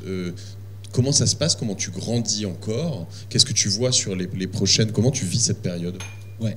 Alors, sur le scale, je sais pas si si tout le monde comprend la notion, parce que même moi, j'ai encore du mal à comprendre, mais en fait, le scale en freelance, moi, je pense que j'ai une définition un peu différente du scale en startup. C'est comment, avec la même unité de temps, on peut faire pour maximiser soit ses revenus, soit son bien-être. C'est pour ça que j'ai bien aimé ce que tu as dit, notamment Jonathan. Le but, c'est pas forcément d'aller chercher plus d'argent, mais aussi d'avoir des bons clients et d'être moins épuisé. Notamment déléguer. Si vous faites 1 heure de votre là où vous êtes le meilleur, vous allez être moins épuisé que si vous faites 1 heure de compta. Je recontextualise, mais dans certains cas, moi, mon rêve quand je faisais ça était d'être digital nomade, potentiellement te dire je gagne moins, mais je peux bosser d'où je veux, mais littéralement d'où je veux, au Brésil, en Indonésie ou en Afrique du Sud. Potentiellement, c'est une maximisation de ton bien-être. Ouais. Je vais peut-être te mettre les pieds dans le plat avec un sujet qu'on n'a pas vraiment abordé. Donc moi, ça me dérange pas de vous donner mes chiffres. Je pense qu'avec plus de transparence sur ça, c'est là où on va aller très vite. Donc, ma première année de freelancing, j'ai fait 72 000 € de chiffre d'affaires. Vu que j'ai fait une erreur fiscale, donc c'est pour ça, si vous vous lancez en freelance, prenez des comptables. Ça m'a coûté 8 000 € parce que j'ai pas coché prélèvement libératoire sur ma création d'entreprise. Ça m'a coûté 8 000 €. Donc, 72 000 € de chiffre d'affaires la première année. Et là, je suis en expected à entre 150 et 200 000 € de chiffre d'affaires. Et là-dessus, je paye cette année 23,2% d'impôts. Donc sur le scale, c'est-à-dire comment faire en sorte de garder le même nombre de temps, parce que comme je vous ai dit, je suis très paresseux, donc le but c'est surtout pas de bosser 40 heures pour les autres, mais c'est comment on fait pour maximiser le bien-être et l'argent. Donc la première piste, c'est de faire skyrocket ses prix. Donc si vous êtes très crédible, par exemple si vous êtes CTO de startup as a service, vous pouvez facturer peut-être probablement 2 000 € ou 3 000 € la journée. Et je pense qu'au-delà de 3 000 € la journée, à part si vous êtes ancien président, c'est difficile. Je sais pas. Non, si, bien sûr. Il y a des métiers dans des banquiers d'affaires. Certains, nous, sur certaines émissions, des levées de fonds. Enfin, nous, on peut avoir des clients sur 2 jours, tu vas leur faire gagner 500 000, 1 million d'euros, leur faire 2 contacts. C'est complètement possible. Des 5 000, 10 000 € la journée. Tu prends rien que chez. Ce ne sont pas des freelances, mais tu prends chez BCG, que tu citais tout à l'heure, enfin, des grandes McKinsey, etc. Tu as beaucoup de partenaires qui sont entre 5, 8 000 jusqu'à 10 000 € la journée. Hein, donc, sans problème. Ouais. Par exemple, oui, les anciens généraux qui sont prêts à BCG 50 000 € la journée. Bon, on n'a pas besoin d'aller là-dessus, mais il y a une phrase des Américains utilisent qui est « riches in the niches ». C'est qu'en fait, bizarrement, plus vous êtes sur une niche ultra spécialisée, ultra technique, et plus vous êtes payé parce que vous résolvez une douleur qui est haute. Donc ça, c'est la première piste de scale, c'est faire skyrocket ses prix. La deuxième piste de scale, c'est faire un produit digital, c'est-à-dire que vous mettez toutes vos connaissances dans une sorte de formation vidéo, un livre, un e-book, et vous le vendez. Masterclass, ce genre de choses. Masterclass. Donc en fait, on va dire que je pense que le haut au niveau de votre chiffre d'affaires doit être le temps. Ensuite, il y a en bas, c'est tous les. Si vous vendez un e-book à, je sais pas, 9 € ou 29 €, peu importe, souvent c'est entre 0 et 100 €. Donc moi j'en ai un manuel digital qui s'appelle, je ne vais pas faire de pub, peu importe. Vas-y. Non mais c'est un manuel, si vous lancez sur LinkedIn, on a lancé avec Maud ici présente un manuel qui s'appelle le Super Manuel, supermanuel.co l'adresse, c'est 50 € et ça vous permet d'avoir toutes les bases sur LinkedIn. Et ça tourne sans que nous on ait besoin d'intervenir, donc le temps est gagné. C'est un peu ce que tu disais sur potentiellement ta 5e journée, mais nous, c'est ce qu'on avait fait sur une masterclass Entreprendre un podcast, typiquement. L'idée, c'est que souvent, en plus, tu as beaucoup de gens qui viennent te voir. La petite lueur, la lumière qui doit s'afficher, c'est quand des gens viennent chercher votre expertise beaucoup et ne peuvent pas la payer. Et donc, typiquement, moi, j'avais tous les jours des gens qui me disaient comment je peux faire un podcast, est-ce que tu peux me prendre 10 minutes, un quart d'heure. En fait, à un moment, je leur dis, mais en un quart d'heure, je ne peux pas t'expliquer tout ce que je sais. C'est pas possible. Il faut 3 heures, 4 heures. Moi, j'ai pas 3 heures, 4 heures à donner là-dessus. Donc, je vais passer du temps pour mettre tout ce que je sais. En revanche, faut rien cacher, parce que ça marche pas. Après, il faut donner le maximum tout ce que tu sais. Et après, en revanche, tu le vends potentiellement à 1000 personnes. Et si tu le vends à 1000 personnes à 50, 60 euros, bah, ça commence à représenter du chiffre, quoi. Ouais, complètement. C'est ça, en fait, c'est qu'à un moment, c'est tout ce que je vous souhaite, c'est que vous ayez plus de gens qui viennent vous voir que vous avez de places disponibles. Et à un moment, il faut probablement monter les prix et, entre guillemets, éliminer, enfin, c'est pas très politiquement correct ce que je dis, mais éliminer ceux qui peuvent moins payer. Alors, il y en a qui vont vous dire, oui, mais je préférais garder des clients qui peuvent pas payer, mais on fait pas... Pardon, je fais une pause, mais tu ferais ça, dans ton métier, dire en fait... parce que ça me semble très loin de ce que tu fais, hein, mais te dire je vais faire une formation pour comment devenir le meilleur DA ou DC pour des boîtes de la tech. Tu ferais une formation comme ça ou c'est vraiment pas du tout ton mindset? Je viens de finir un tournage où je fais un cours de design à Z. Voilà. C'était la semaine dernière avec une plateforme de e-learning. Donc j'apprends aussi par la force des choses. Et la transition, elle est bonne. C'est un contenu qui représente ce que moi j'apporte comme service, là où ici on a un contenu qui permet de comprendre les tenants et aboutissants d'un média pour créer du contenu. Donc c'est adapté à moi, mon activité, mais un peu comme toi, j'étais sollicité par plusieurs écoles, universités, et à un moment je me suis dit, en fait on va peut-être faire un contenu qui permettra à plus de monde de le voir. C'est un super truc que dont j'ai pas parlé, j'ai pas pensé, mais effectivement qui permet de générer du revenu passif, mais et en même temps d'être dans une forme de transmission, ce qui est plutôt cool que de chercher forcément un produit ou un truc, parce que vous avez cette connaissance en vous et vous êtes à même de la partager. Ce qui est assez fou quand même, c'est que la réaction qu'on peut avoir, c'est de se dire en fait, avec des dinosaures comme toi et moi, le revenu passif, il faut avoir une forme d'expérience, tu vois, 10 ans de background pour pouvoir te dire je vais vendre ces choses-là. Alors qu'en fait, toi t'es très vieille, Maud, mais t'as au moins 24 ans. Mais je veux dire, vous avez assez rapidement, en fait, avec une expérience de 18 mois, tu réussis en fait à vendre un truc, je veux dire 18 mois sur LinkedIn, qui est déjà pertinent en fait. C'est ça, c'est pas réservé qu'aux vieux cons, quoi. Alors sur l'argent, il y a deux choses, mais là on va aller sur des... C'est que moi j'ai eu la chance d'avoir un père qui m'a toujours poussé vers le haut et qui a toujours parlé d'argent et qui était très bon en négociation. C'est vrai que j'ai zéro filtre là-dessus et c'est un super pouvoir parce que j'ai aussi... en fait j'ai fait du sport de haut niveau et donc j'ai un mindset très Terminator et en fait en business, en freelancing, ça me permet d'annoncer des prix astronomiques et puis de garder la personne dans les yeux et puis de dire allez viens, ok. Et en fait, quand on fait ça, je pense que c'est un super pouvoir. Et notamment en France, si vous avez ça, si je peux vous donner un conseil sur le business, c'est soyez audacieux et je vais même dire, pas arrogant, mais soyez, je ne sais pas comment on pourrait le dire positivement, mais voilà. Hein, ouais, sûr de vous. Et puis... Mais sachant que je reviens aussi à ce que tu disais, c'est que entre le prix et les compétences, faut pas non plus oversell, quoi. Faut pas survendre parce que sinon tu vas avoir des clients déçus.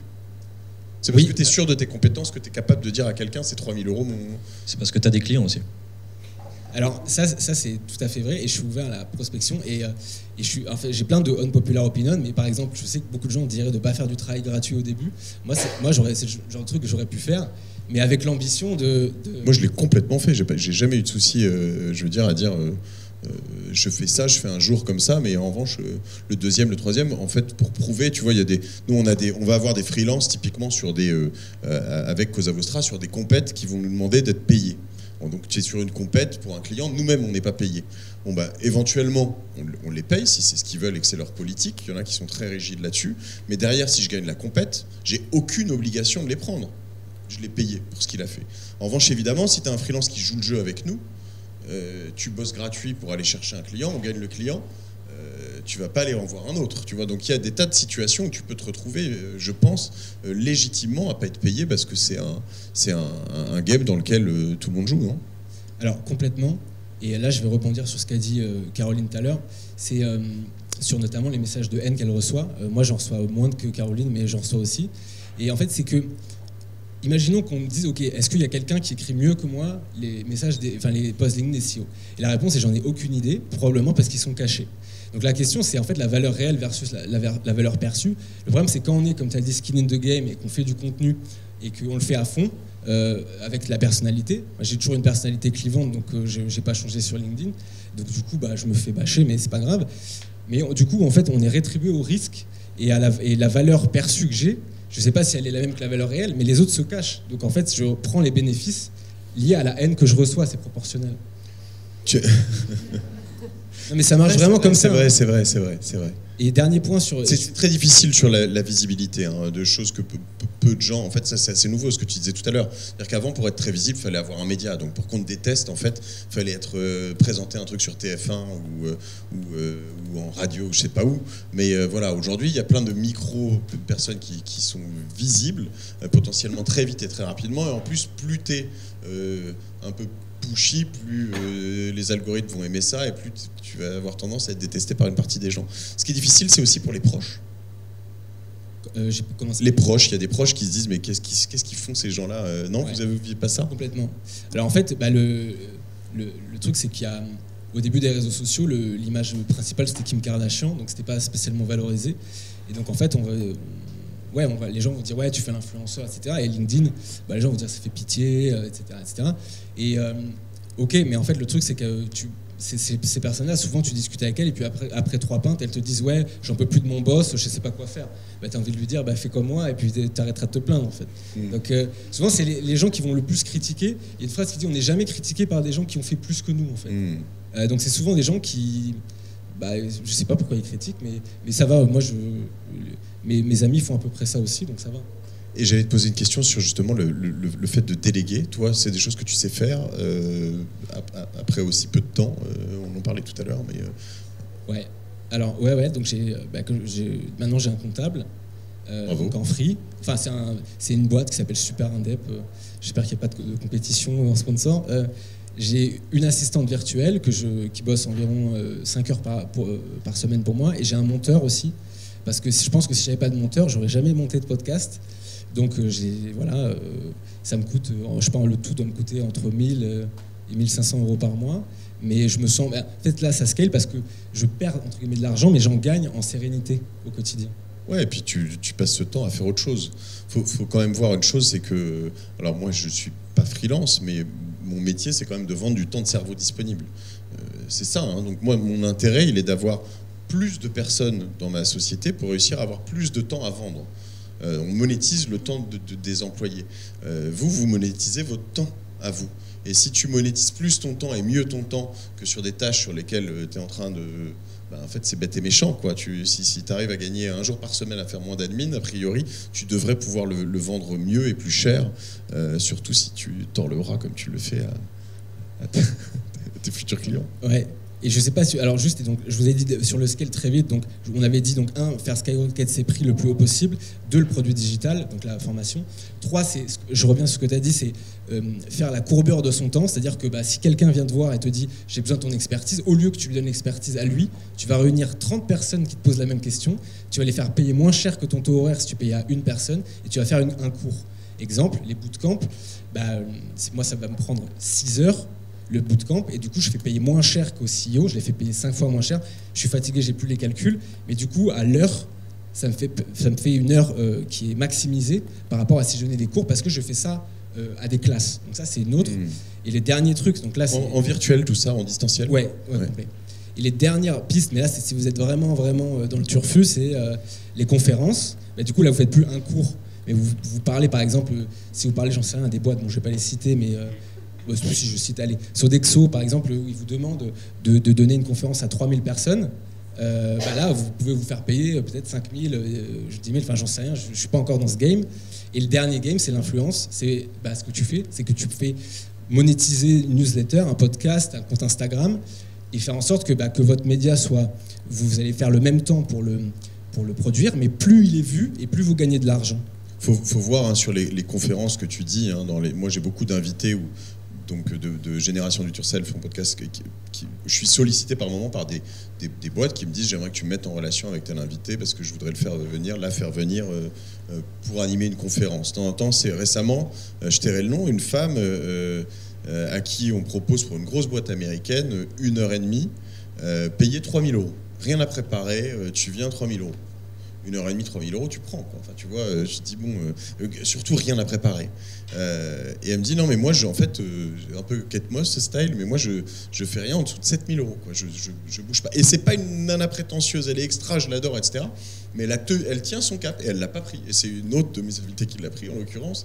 Et je pense qu'en fait, elle a maximisé clairement son approche, se dire je pense qu'elle bosse potentiellement 3 fois moins que celle qui l'a pris, mais de toute façon, comme elle est payée 3 fois plus, au final, elle a maximisé son temps, bonheur. Voilà. Hein. Sur ce que tu as dit sur savoir dire non, c'est super important. Sur tout ça, et notamment en fait, quand vous faites du média, donc tout le monde ne va pas vouloir le faire, mais je pense que tu as ça, c'est qu'il y a beaucoup de gens qui vous envoient des messages en vous demandant plein de trucs. Et je suis désolé, alors Mathieu, je t'ai demandé plein de messages, il y a des fois où tu m'as pas répondu, il y a des moments où les gens vont s'énerver si vous répondez pas, alors qu'en fait c'est juste que les gens ils ont pas le temps. Et si vous avez 100 personnes qui vous demandent, vous pouvez pas répondre à tout le monde, et les gens vous en veulent en fait. Et c'est aussi. Et donc savoir dire non, mais en se protégeant, on maximise son unité de bonheur, de bien-être et d'argent. Très clair. Est-ce que vous avez des questions ? Oui, tu voulais ajouter quelque chose ? J'avais juste une anecdote par rapport à ça. Alors un peu Kate Moss style aussi, mais savoir dire non. Moi, ça m'est arrivé de dire non pour voir la réaction du client. C'est-à-dire que j'avais pas de mission. Mais j'ai dit non à un prix qui me semblait, qui n'était pas ce que je voulais, en prenant le risque qu'on me dise non. Mais du coup, j'ai dit non, en fait, j'ai un peu menti. J'ai dit que j'avais quelqu'un d'autre qui m'offrait plus. Et j'ai laissé couler. Et en fait, la personne est revenue vers moi en me disant non, mais en fait, ok, sur le tarif que tu as indiqué. Et du coup, parfois, ça marche. Donc, c'est du bluff. Oui, il faut y aller vraiment en mode FOMO. Il ne faut pas dire non parce que je vaux plus. Il vaut mieux généralement dire en effet non parce que j'ai autre chose sur lequel c'est... j'ai pas dit non, je vaux plus. J'ai dit non, j'ai quelque chose d'autre ou j'ai une meilleure offre. Et du coup, on m'a dit oui. Et c'était du bluff, mais ça a fonctionné. Mais après, je m'étais dit, de toute façon, il y en aura peut-être une autre où du coup, on me dira oui. Voilà. Mais ça peut marcher. C'est vrai. C'est une technique de sales, de commercial. Tu voulais ajouter quelque chose ou en fait, elle a fini son anecdote parfaitement. Ce qui est important sur la durée aussi, c'est qu'il vaut mieux dire non à un truc, même si là, on se dit, j'ai pas forcément quelque chose, mais ce serait bien de le prendre. Une fois qu'on a dit oui, c'est compliqué de négo, c'est compliqué de dire, non, en fait, votre truc, à l'époque, je l'ai fait, mais là, maintenant, j'ai plus le temps. Être capable de dire non en amont sur un truc qu'on se voit pas faire sur le moyen long terme, c'est une compétence hyper importante pour gagner en sérénité et en qualité d'échange avec ses interlocuteurs, ce qu'on ne fait pas forcément au début, parce qu'au début on dit oui à un peu tout. Sachant que je crois que c'était avec toi qu'on parlait des devis et de bien faire ses devis, non, tout à l'heure. Et ça, c'est vraiment quelque chose de primordial, il me semble. Hein. Oui, c'est un peu l'erreur du débutant, effectivement. Oui, je veux dire, il ne faut pas dire oui n'importe comment. Exactement, et quand on débute et qu'on a un manque de confiance, et comme vous en parliez tout à l'heure, on n'a pas de client et il faut absolument qu'on signe un client, on est moins exigeant par rapport à soi-même, par rapport à son devis. Et on peut être tenté de dire oui à tout, de dépasser ses heures. Et en fait, c'est tout de suite un gros risque. Et en si fait, tu prends un exemple, je prends un exemple, mais je voudrais me faire tu voudrais que tu me fasses un site internet. Enfin, ça veut rien dire. Déjà, ça c'est le pire. Voilà, un logo, même juste un hyper logo. mal. Voilà, le mauvais brief, pas du tout détaillé. Oui, ok, je te fais un site internet. 2 000 €. C'est 2 000 € et on peut aussi passer 6 mois. Donc, il faut super bien cadrer. Et c'est vraiment du début à la fin de la mission, également des choses toutes simples sur combien de temps je m'engage à faire du SAV, par exemple. Une fois que j'ai rendu mon projet, est-ce que je suis encore disponible pendant 1 semaine pour faire du SAV ou pendant 3 semaines? Est-ce que j'ai même parlé avec des freelances qui contractualisent dans leur devis? Ce sera 3 allers-retours maximum entre le client et moi à la suite, parce que des clients vont demander 15, 20 allers-retours. Que ce soit long, mais un nombre d'horaires, un nombre d'heures ou de jours. Alors ça, c'est exactement un point super important. Par défaut, un client, quand il voit un devis, c'est du forfait pour lui, c'est-à-dire une obligation de résultat. Le freelance, quand il établit un devis, par défaut, c'est plutôt un nombre d'heures. Effectivement, on facture son temps. Donc, il faut absolument bien détailler sur le devis, obligation de moyens, X heures. Je pense que en temps d'heure, je peux réaliser ça, mais ce sont des heures que je facture et pas un résultat. Et ça, il faut vraiment clarifier. Les clients, eux, réfléchissent en résultat. Et donc peuvent demander, vous pensez facturer 3 jours de travail et en fait vous vous retrouvez à travailler pendant 8 jours. C'est vraiment ce qu'on appelle des erreurs de débutants. J'ai parlé avec beaucoup de freelances aussi expérimentés. Alors là, ils sont hyper calés, ils font des devis par tiroir, hyper détaillés. Ils se font avoir quelques fois et ensuite ils arrêtent enfin voilà, ils arrêtent cette erreur de débutant. Et on le voit sur même plein de métiers. Dans mes métiers, on va avoir des clients qui vont te dire à la fin, mais comment ça, mon site est mal référencé, etc. Le référencement d'un site internet, ça peut coûter 50, 100 000 euros. Enfin, je sais pas, chez BFM Business, vous deviez avoir des prestats de référencement qui coûtaient très très cher en fait, quoi. Et donc tu peux livrer quelque chose qui peut aller très très loin ou juste au minimum de ce que tu dois faire, qui était prévu, quoi. Tout à fait. C'est vraiment l'équilibre à trouver. Après, c'est facile de dire attention, protégez-vous et mettez votre barre très très haut et mettez vos exigences très hautes. C'est vrai que aussi quand on se lance, on n'a pas le pouvoir de négociation, on n'a pas encore une liste de clients. Donc bon, voilà, ce sont un peu des principes généraux. Il faut vraiment avoir conscience de son pouvoir de négociation vis-à-vis de ses clients. Mais en tout cas, peut-être un tout dernier conseil, je vois qu'il faut qu'on active. qu'on active. Je vous rejoins totalement sur la conversion de tout à l'heure. Il faut être à la fois humble, réaliste sur ce qu'on peut faire et sur ses limites. Il faut aussi avoir confiance et ne pas se dévaloriser. Et c'est aussi une erreur qu'on voit de vouloir un peu casser le TJM au début quand on se lance. Non, ayez parfaitement confiance en votre expertise. Les clients viennent vous chercher parce qu'ils ont besoin de vous, parce qu'ils n'ont pas l'expertise en interne. Ne vous dévalorisez pas. Voilà, et osez mettre la barre haute en TJM, en structuration de votre devis, en cadrage de la mission. Tout à fait, sachant que tout vaut de plus en plus cher.